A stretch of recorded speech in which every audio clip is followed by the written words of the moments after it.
lalpa chu fakin ka choi moyang min tran tu ani vangin la ka sa ang a khongai na la ka sa zel fo vang nga ka sual song song aman min tlak sa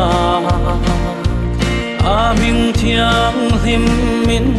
aming thiang him min ka sual song song aman min tlak sa hallelujah aming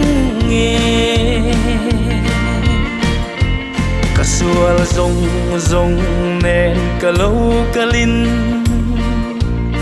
aman chul na min pe a min tan chua vangin ka fakang la moi chu sa seli ka sual song song aman min tlak sa aming thiang him min aming thiang him min ka sual song song aman min tlak sa hallelujah aming nge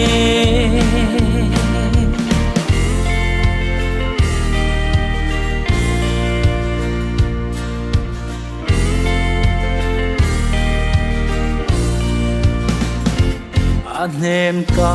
then chuan ka fak zualang thì na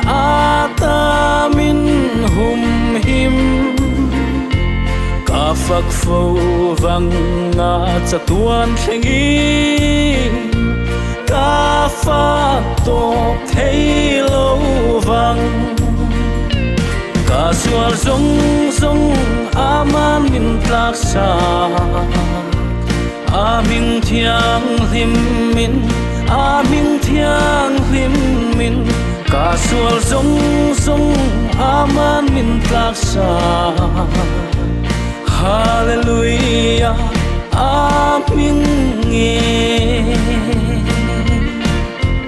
tu po a zong tu tan mun na om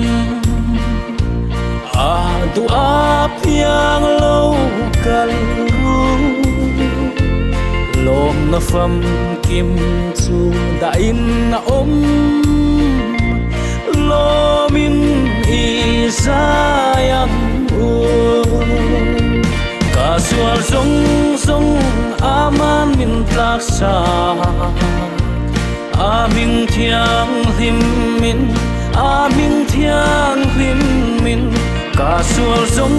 song aman min tlak sa hallelujah